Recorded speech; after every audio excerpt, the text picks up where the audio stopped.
Dios. Primera de Crónicas, capítulo 14.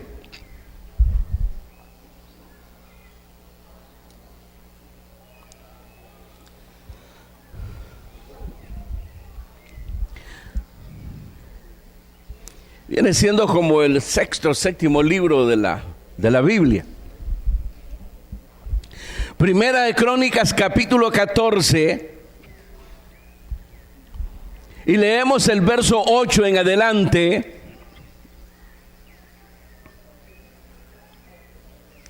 Dice la palabra del Señor: oyendo los filisteos que David había sido ungido rey sobre todo Israel, subieron todos los filisteos en busca de David. Y cuando David lo oyó, salió contra ellos. Y vinieron los filisteos y se extendieron por el valle de Refaim. Entonces David consultó a Dios diciendo: ¿subiré contra los filisteos? ¿Los entregarás en mi mano? Y Jehová le dijo: sube, porque yo los entregaré en tus manos. Subieron pues a Baal Perasim, y ahí los derrotó David. Dijo luego David: Dios rompió mis enemigos por mi mano, como se rompen las aguas. Por eso llamaron el nombre de aquel lugar Baal Perasim. Y dijeron ahí sus dioses, o dejaron ahí sus dioses, y David dijo que los quemasen. Y volviendo los filisteos a extenderse por el valle, David volvió a consultar a Dios. Y Dios le dijo: no subas tras ellos, sino rodéalos, para venir a ellos por delante de las balsameras. Y así que oigas venir un estruendo por las copas de las balsameras, sal luego a la batalla, porque Dios saldrá delante de ti y herirá el ejército de los filisteos. E hizo pues David como Dios le mandó, y derrotaron al ejército de los filisteos después de Gabaón hasta Geser. Y la fama de David se había divulgado por todas aquellas tierras, y Jehová puso el temor de David sobre todas las naciones. Amén. Gloria a Dios. Pueden tomar sus asientos. Una lectura un poco larga, pero creo que tan importante, hermanos, porque tenemos aquí un hombre que confió en Dios. Y esa actitud de él, de consultar a Dios,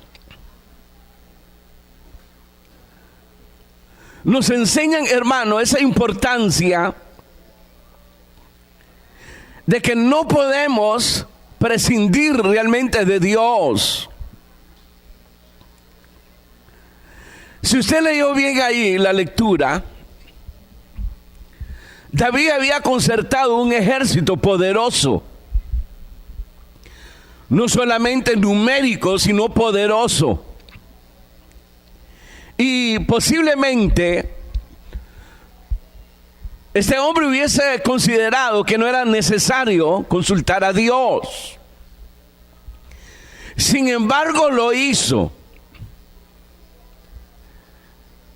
Y dice ahí que obtuvo una gran victoria. Luego, una vez más, los filisteos vienen contra él. Y dice la escritura que David volvió a consultar. Si él ya había obtenido una gran victoria, ¿para qué vuelve a consultar a Dios? Esa sería la lógica humana, el razonamiento humano. Sin embargo, vemos, hermanos, que David lo hace.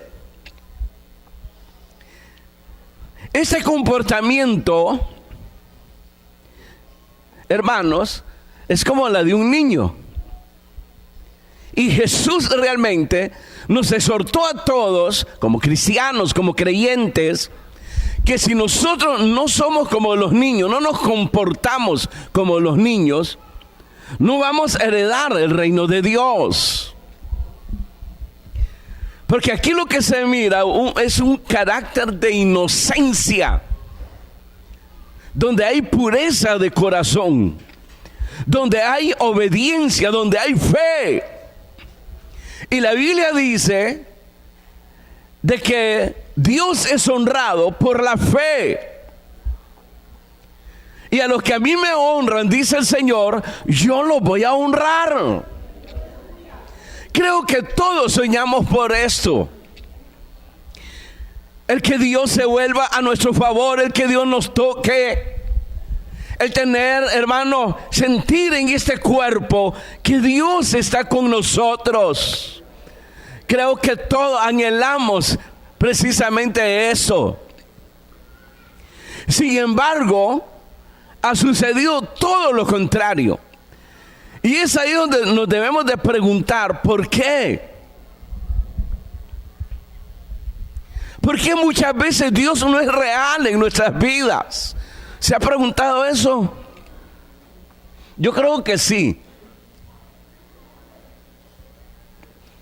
¿Por qué no es tan real en nuestras vidas como lo fue con estos hombres? Y la respuesta es tan sencilla. Porque estos hombres demostraron, como el fruto de un árbol, que nos hace ver, hermanos, qué tipo de árbol es. Estos demostraron realmente que habían creído en Dios y que no daban un paso si no consultaban a Dios.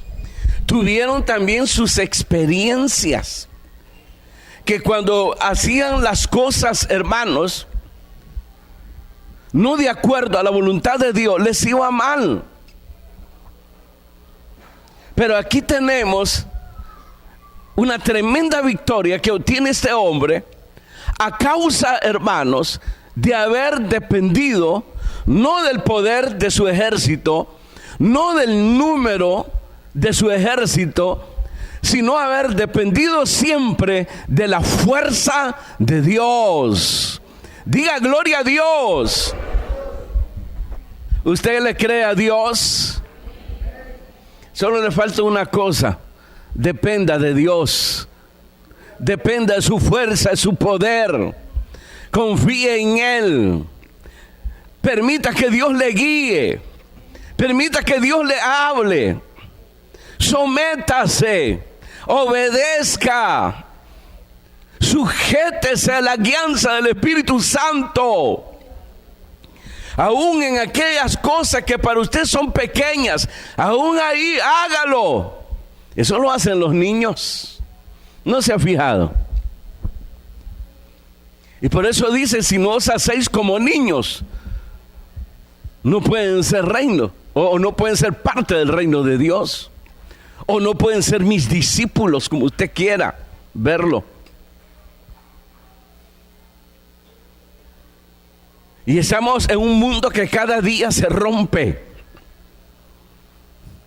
que está envuelta en tinieblas de violencia, de incredulidad, de odio.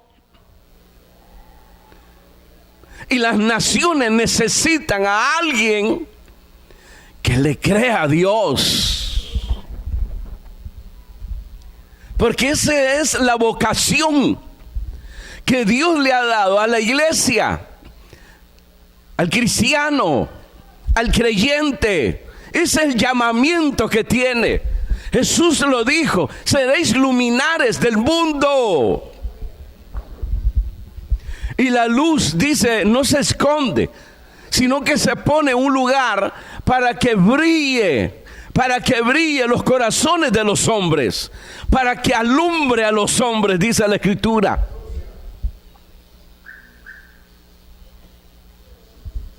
¿No se ha fijado cómo está el mundo? ¿Cómo se está quebrando, rompiéndose? que lo que empuja es el odio, que lo que empuja es, hermanos, a la violencia.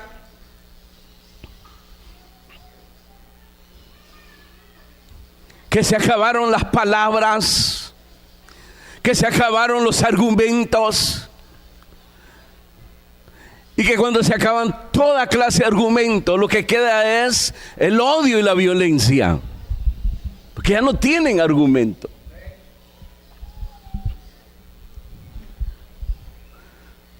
¿Habrá alguien que pueda brillar? ¿Habrá alguien que pueda hacer luz? Porque eso es lo que necesitan las naciones. Alguien que se comprometa con Dios. Alguien que tome un compromiso con Dios y pueda brillar y que no lo detenga nada. Ser luz allá donde usted vive. Tenemos la oportunidad. La iglesia está puesta en medio del pueblo. ¿No se ha dado cuenta que los grupos están en los barrios, en las colonias?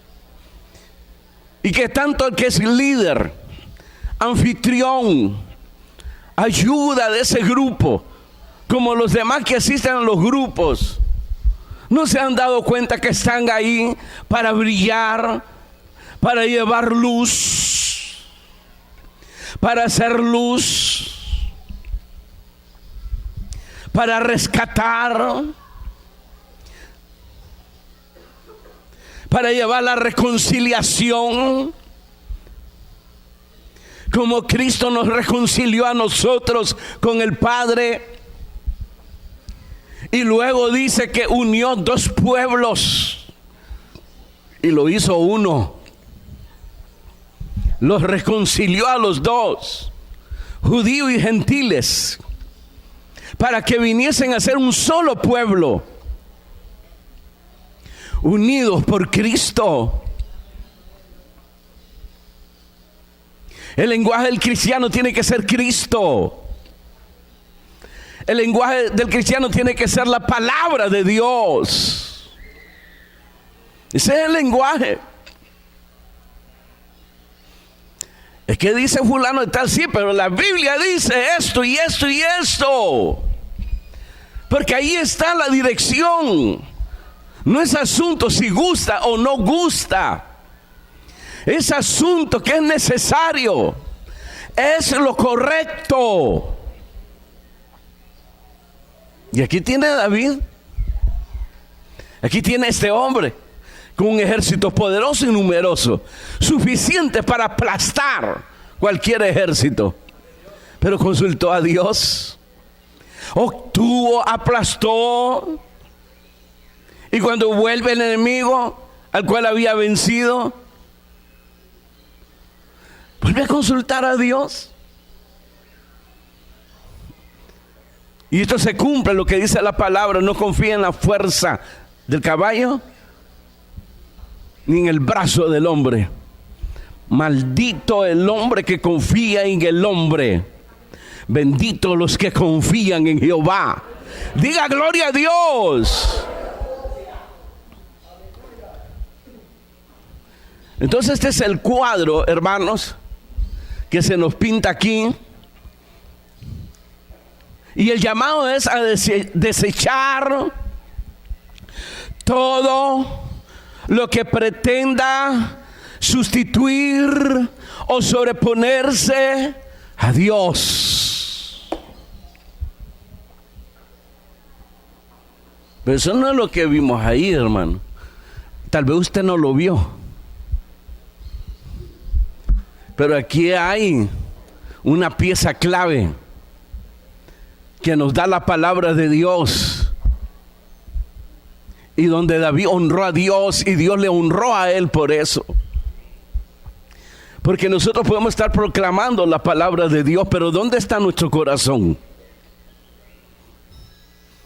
¿Ah? ¿Usted le cree a Dios? ¿Le creen a Dios, sí o no? ¿Le creen a Dios? ¿Le creen a Dios? También los demonios creen y tiemblan, dice las Escrituras. Yo cuando leí eso, es sorprendente. ¿Cómo? También los demonios creen y tiemblan. Entonces uno se espanta. Entonces uno como que se queda inmóvil. ¿Y de qué fe nos está hablando? Bueno, ustedes recordarán cuando Jesús estaba predicando y una mujer allí, mujeres, porque fueron varios las que le dijeron, bendito los pechos que mamaste, ¿se acuerdan? ¿Se acuerdan?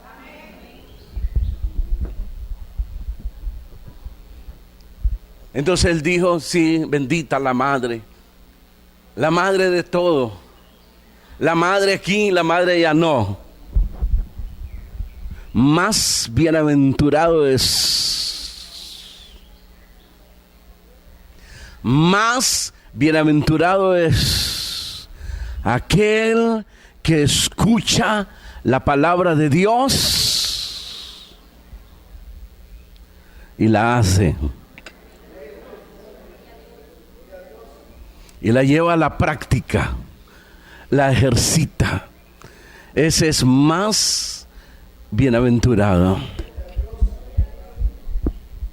¿Por qué Jesucristo pudo orar con toda libertad al Padre, diciéndole, Señor, gracias, porque yo sé que tú siempre me oyes?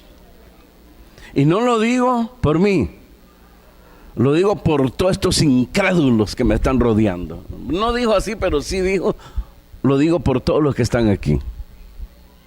Porque yo siempre hago lo que tú quieres. Y David no es la excepción. El mismo Señor da testimonio que este hombre, el cual Dios escogió para que viniese a ser el rey de Israel, lo escogió porque este hombre, dice, hará todo lo que yo le diga. Y en momentos difíciles, usted sabe, hermano, los filisteos se vinieron como muchas aguas. Por eso dice aquí, si usted lo leyó bien conmigo, en el verso 11, subieron pues a Baal Perasín y ahí los derrotó David. Y dijo luego David, Dios rompió mis enemigos por mi mano. Ajá, ¿qué dice? Como se rompen las aguas. Porque vinieron, hermanos, como olas que iban, corrientes fuertes que iban a arrastrar toda la nación y su reino. Pero Dios me dio la victoria. Como se rompen las aguas. Imagínense qué comparación para que nosotros entendamos primero la invasión que venía, pero así también la gran victoria que Dios le había dado a David. Amén. Entremos a los detalles. Fíjense que no hemos entrado a los detalles todavía. Dice el verso 8, oyendo a los filisteos que David había sido ungido rey sobre todo Israel, subieron todos los filisteos en busca de David, y cuando David lo oyó, salió contra ellos. Y vinieron los filisteos y se extendieron por el valle de Refaín. Entonces David consultó a Dios diciendo, subiré contra los filisteos, los entregarás en mi mano. Y Jehová le dijo, sube, porque yo los entregaré en tus manos. Subieron pues a Baal Perasín, y ahí los derrotó David. Dijo luego David, Dios rompió mis enemigos por mi mano, como se rompen las aguas. Por esto llamaron el nombre de aquel lugar Baal Perasín, que significa el Señor que quebranta. Amén.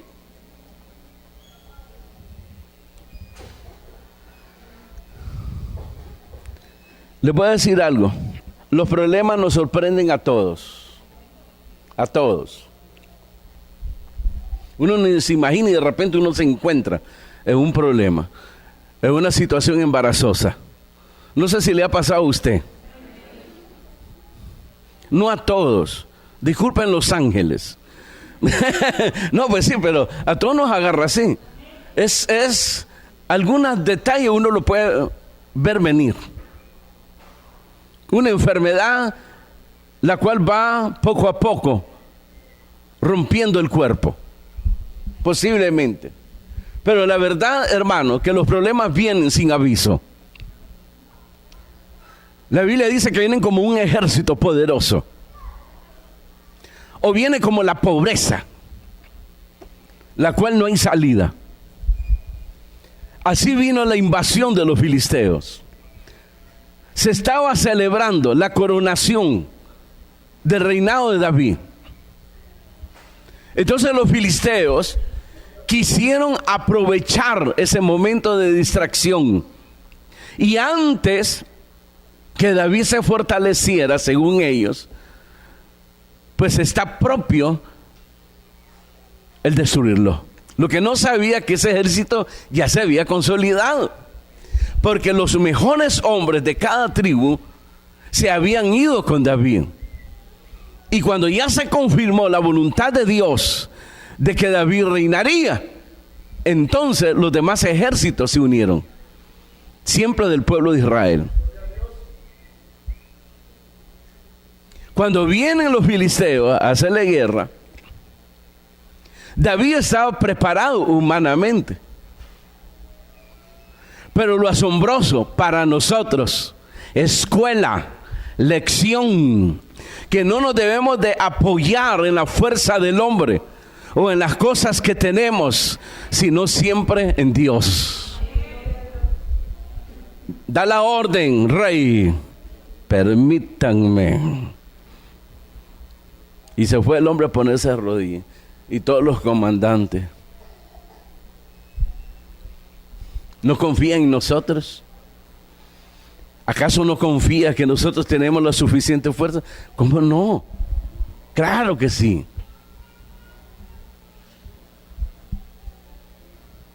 Pero era un hombre que se apoyaba ni en las riquezas ni en la fuerza del hombre, sino que siempre se apoyaba en Dios. Dios no se equivocó al decir: este hará todo lo que yo le mande. Y Dios le dio una gran victoria. Y el ejército enemigo huyó.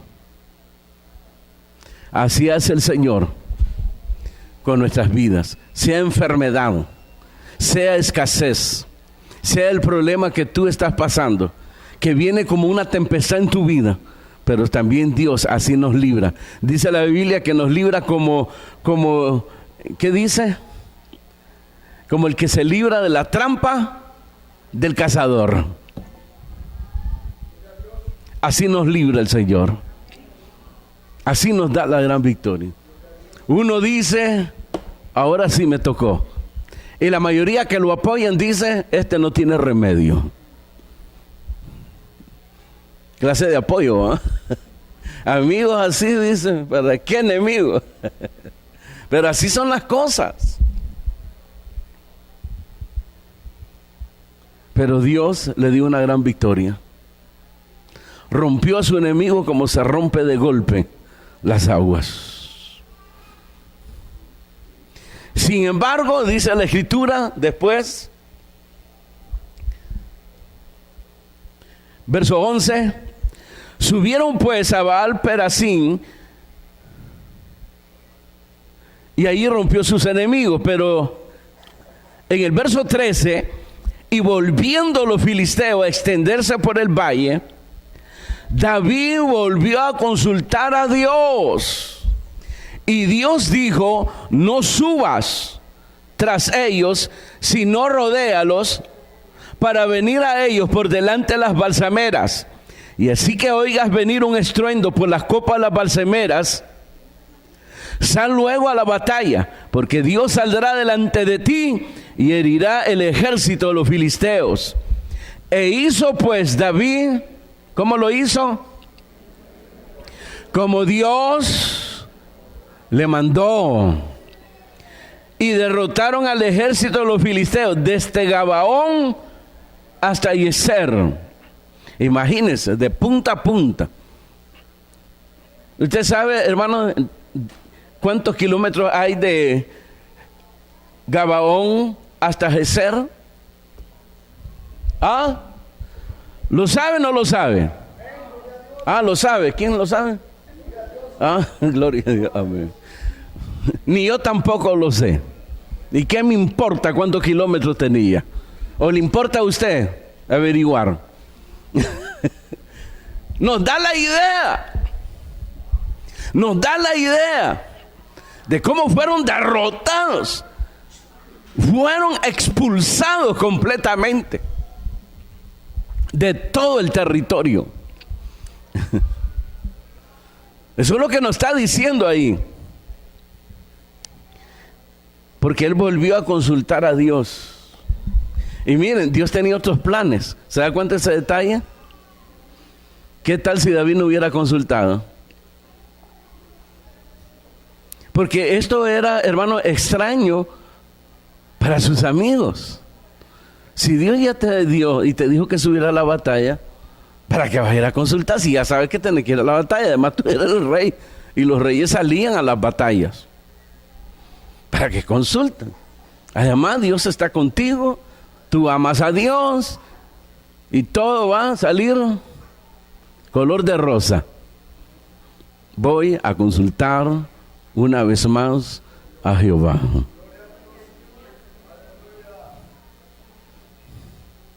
Y fue a consultar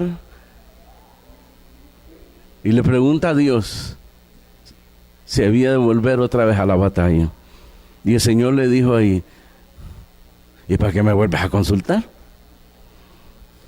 Si ya te había dado la victoria, es mi voluntad que derrotes al enemigo. No, no le dijo eso. Eso le agradó a Dios. Así es honrado a Dios cuando le creemos, cuando dependemos de Él y no de nuestra fuerza, ni de las riquezas, ni de la pobreza, sino nuestra confianza en Dios. Encomienda, ¿cómo dice? Tu camino a Jehová. ¿Y qué dice? Y Él hará. Encomendar no es que te rodilla Padre nuestro que está en los cielos. Amén, amén. Ya me encomendé, pam, pam, y bangán le va mal. Que ore y ahora. Y miren lo que me pasó. No, consultar a Dios es ver si es voluntad de Dios. Se consulta la palabra, se ora.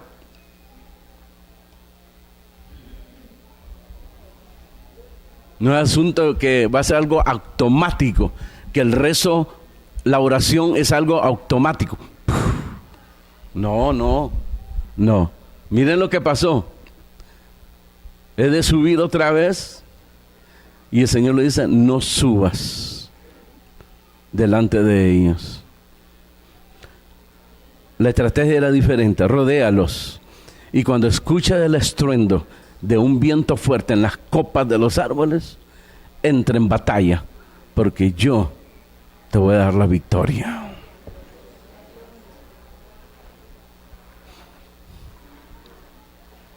Hasta ahí todo está bonito. Yo sé que aquí hay mujeres de oración, hay hombres de oración. Los felicito, que buscan a Jehová. Pero aquí hay algo donde se muestra plenamente la obediencia a Dios. Leámoslo. El verso 12, ¿qué dice ahí? ¿Qué dice el verso 12? Y dejaron ahí sus dioses. Y David dijo que los quemasen. Ahora sabe a dónde ganó David la batalla. La lógica es que la batalla se gana en el campo de batalla. Ese es nuestro razonamiento. David nos enseña que la batalla no se gana ahí, ni se pierde ahí.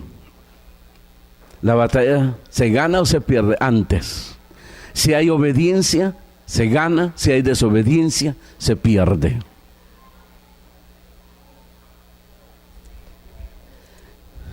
Este cuerpo, la carne, dice la Escritura que está viciado por el pecado. Y por el pecado, su naturaleza es inclinado siempre, hermanos, a la idolatría. Israel, hermanos, practicaba la idolatría en los tiempos del rey Saúl, aún desde los tiempos de los jueces, hasta que se levantó David. Y los dioses que tenían los filisteos lo habían adoptado el pueblo de Israel. Y les quemaban incienso y hacían sacrificio. Entonces David tuvo el cuidado, imagínense, el cuidado de hacer revisión de su ejército. Y encontró que los filisteos en la huida habían abandonado a sus dioses, en los que ellos confiaban. Ustedes recordarán, hermano, que cuando le ganaron a Saúl y lo mataron juntamente con sus hijos, agarraron a ellos, a Saúl y a sus hijos, los agarraron como trofeo para sus dioses. ¿Se acuerdan? Los que lo han leído, como trofeo. Y el pueblo de Israel había sido invadido por la idolatría. Quemaban incienso, dice la Escritura, en los lugares altos. Había hechicería, el caso del rey Saúl, que fue a consultar una divina. Pero ahora con el rey David, las cosas eran diferentes. Llevarlos, y ahí está la responsabilidad del creyente, la responsabilidad del cristiano y de la iglesia. Llevar a Cristo a las personas, para que no sigan siendo engañados. Porque la Biblia dice que los dioses, los ídolos son vanidades, porque no son real. Aún se acusa como hechicería. Y la Biblia dice que es abominación el que adora a un ídolo. Y Pablo se extiende más y dice que los que adoran a los ídolos adoran a los demonios.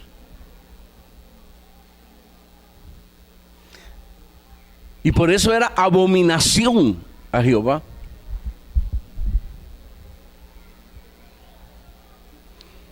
Entonces el llamado que se hace aquí, con esta obediencia y con esta actitud de David, es quitar todo aquello de nuestros corazones que quiera suplantar a Dios, a nuestro Señor Jesucristo. Porque pueden seguir siendo cristianos de nombre. No es prohibido. Cristianos asolapados. Pueden seguir siendo cristiano, creyente. Y puedes tener un pensamiento diverso, abierto a todo.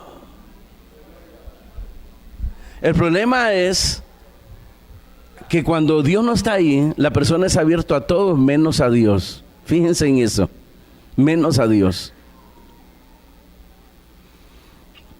Porque la idolatría en el corazón, ya sean ídolos, hombres o riquezas, vienen a sustituir a Dios de sus corazones.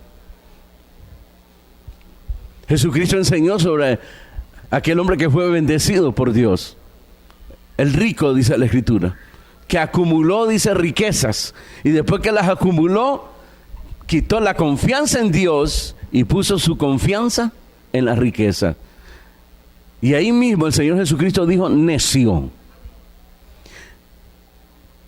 Y eso concuerda con lo que está escrito en el libro de los Salmos, que los que no creen en Dios les llama necio.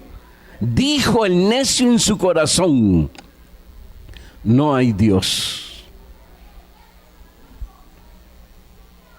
David se propuso restaurar la vida espiritual del pueblo, restaurar la adoración a Dios. Hace poco leímos sobre el traslado del arca, de la alianza o del pacto, el arca de Dios, porque así era conocido el arca, que representaba la presencia de Dios, y que Dios, hermano, había elegido Jerusalén como capital, hermanos, del país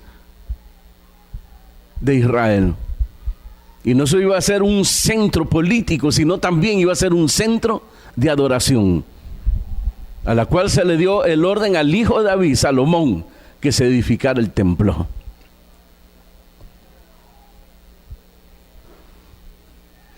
La obediencia de David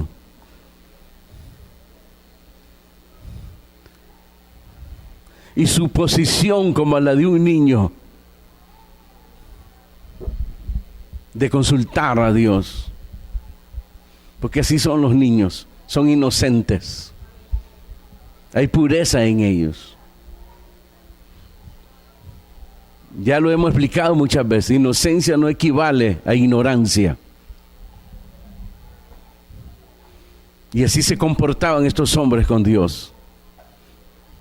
Y como Dios era honrado, Dios los honraba a ellos. Y miren, hermanos, el propósito de Dios cuando se consulta. Verso 17. Y la fama de David fue divulgada por todas aquellas tierras, y Jehová puso el temor de David sobre todas las naciones. Cuando él hereda el reino a su hijo Salomón, llegaban todos los reyes a hacerle precisamente y a darle presentes, a reconocer su reinado sobre las demás naciones. Eso se le llama Rey de Reyes. Por eso David es un prototipo de nuestro Señor Jesucristo, de Rey de Reyes y Señor de Señores.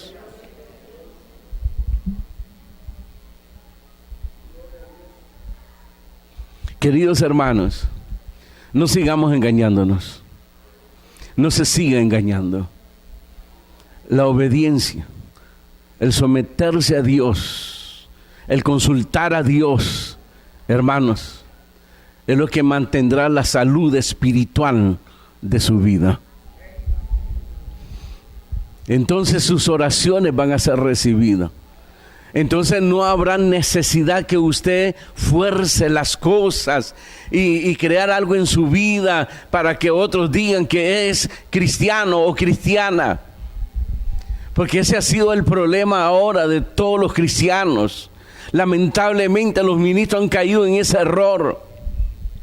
Fabricar, mentir, para atraer la atención de las personas hacia ellos.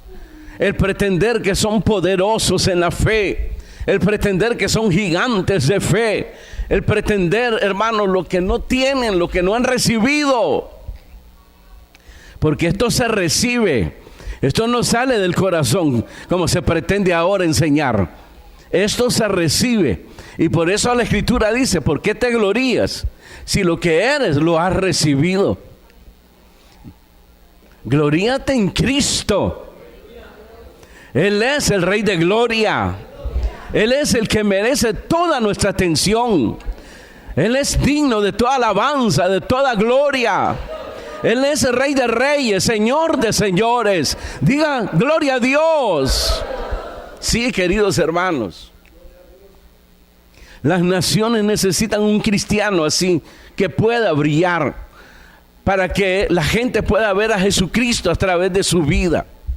Estos hombres en el Nuevo Testamento, hermanos, desde Juan el Bautista en adelante, procuraron, se esforzaron que la gente pusiese, hermanos, la vista, el corazón en el Señor Jesucristo. Ese era el esfuerzo de ellos. Pablo había ganado, ¿qué? Fama en las iglesias.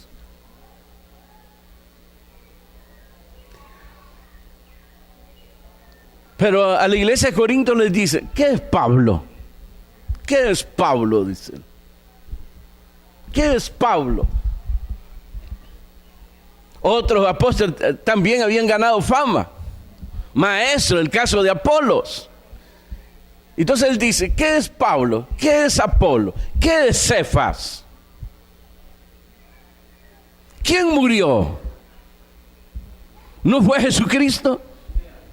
Y entonces dice, ¿quién soy yo? ¿Quién es él? ¿Quién es el otro? Nada, nada, nada. El recibir un ministerio no lo hace más que al pueblo. El recibir un ministerio no hace menos al pueblo que un pastor. Todos somos iguales. Todos. La autoridad que da es en la palabra, en lo espiritual. No es para mandar, sino todo lo contrario, para que se reciba la palabra de Dios, para que se conozca a Jesucristo y para que sea conocido por la gente. En el Antiguo Testamento a Jesús se le venía, hermano, dando a conocer como el deseado de las naciones. Es decir, lo esperaban, al Mesías lo esperaban, lo esperaban, lo esperaban. El mundo necesitaba un cambio. Es como que yo le dijera, hay mucha gente que está sedienta de Dios. Usted dice, hermano, usted está equivocado. ¿Usted cree que esa gente tiene sed de Dios? Sí, porque lo que ellos, hermanos, sueñan obtener, esa paz, esa reconciliación con Dios, con los hombres, solo Dios lo tiene y lo puede dar. A eso se refiere la Escritura. A eso. La gente está sedienta, está con hambre. Y usted tiene el agua en sus manos. Usted tiene el alimento para ellos. Se llama Jesucristo. Pero para eso usted tiene que conocerlo. Y conocerlo no físicamente. ¿Qué le importa a usted si el pelo era largo, café, amarillo, el pelo del Señor Jesucristo? ¿Qué le importa a usted si los ojos de Jesús eran azules, amarillos, negros? ¿Qué le importa a usted? Porque hay mucha gente, hermano, que se queda estancado en eso. ¿Y qué color era el pelo? ¿Y el pelo de Dios? ¿Es cierto que es blanco? ¿Qué le importa a usted? Ustedes recordarán cuando Jesús iba hablando con Pedro. Después que resucitó, Pedro lo había negado. Él se sentía mal con Jesús. Entonces lo que hizo Jesús fue reivindicarlo, darle confianza. Entonces le preguntó, Pedro, ¿me ama más que a ellos? Sí, Señor. Luego le preguntó, ¿me amas, Pedro? Sí, Señor. Y le volvió a preguntar, se sintió mal. Y de repente Pedro vuelve a ver atrás.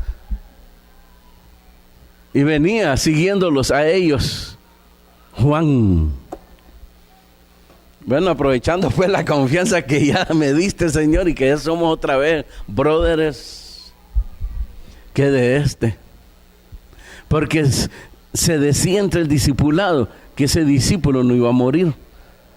Porque se hablaba de un pronto regreso de Cristo. Y el más joven de ellos, casi un joven, hermanos, era Juan, el apóstol. Prácticamente era un muchacho. Entonces él, agarrando otra vez la confianza, ¿verdad? Que la mayoría de los cristianos, eso es lo que hacen, le dan la mano y agarran el codo. Abusan pues de la confianza. Y que de este. ¿Y cuál fue la respuesta de Jesús? ¿Ah? Ahí sí, ¿ah? ¿A ti qué? ¿A ti qué? Si yo me lo quiero llevar, me lo llevo. Y si quiero que se quede, se quede. ¿Qué te importa? Interésate por ti. Preocúpate por ti mismo. Mírate a ti mismo.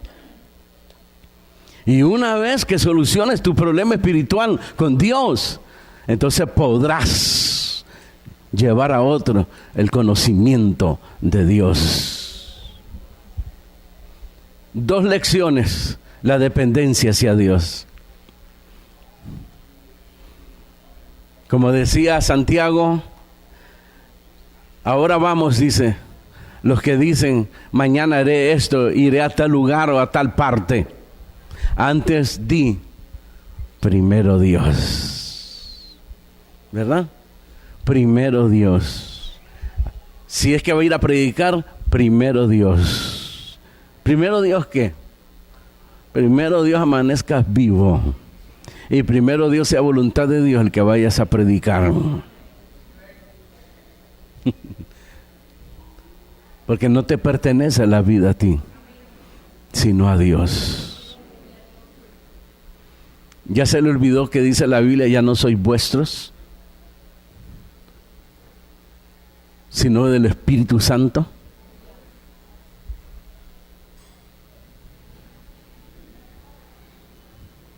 La dependencia es Dios.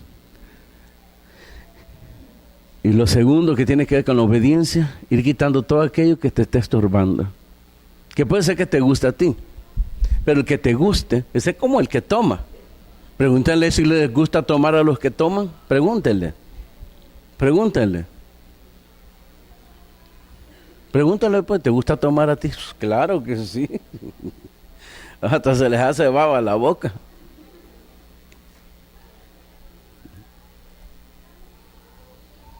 Se lo vuelvo a contar. Se lo voy a volver a contar. Parte de mi testimonio. En una plaza predicando, íbamos de 2 en 2. Y este hermano pues le gustaba, ¿no? No hay problema, hable usted, le decía. ¿Verdad? Yo me ponía atrás y a interceder ahí mientras él hablaba. Y se le acercó precisamente a un huele pega. Y le comenzó a decir que eso era horrible, que eso era feo. Entonces el muchacho comienza a reírse. Entonces él, un poco molesto, me vuelve a ver y me dice, está endemoniado, me dice. ¿Por qué? Porque se está riendo la palabra de Dios. Es que usted no le está dando palabra de Dios. Discúlpeme. No le está dando palabra de Dios. Usted le está diciendo que eso es horrible y que eso es feo. Pues si eso es feo, hermano. No, hermano. La pega es rica, le digo. Eso uno... Y lo pone a uno allá, le digo. Y se me queda bien. Usted parece impío, me dice. No, hermano, le digo. Es que ¿cómo le va a decir al que toma, o que le gusta el bote de pega, como le dice que eso es feo? Dígale a él que eso le está destruyendo. Dígale a él que ya le destruyó su familia. Perdió su familia. Está perdiendo su futuro, su fuerza. Pero hay salida, se llama Jesús. Él tiene el poder, aleluya, para romper ese vicio. Esa es la diferencia. No, pues sí, bueno, le digo. Sígale evangelizando. ¿Cómo evangelizas? Y cuando evangelizas, ahí se mira si conoces o no conoces a Cristo. Porque no es asunto recitar una palabra y lo que tú dices es otra cosa. Son tus conceptos, tus razonamientos y no la palabra de Dios. Amén, amén, amén. Cierre sus ojos, dígale, Señor, gracias por tu palabra. Y quiera Dios que nos proponga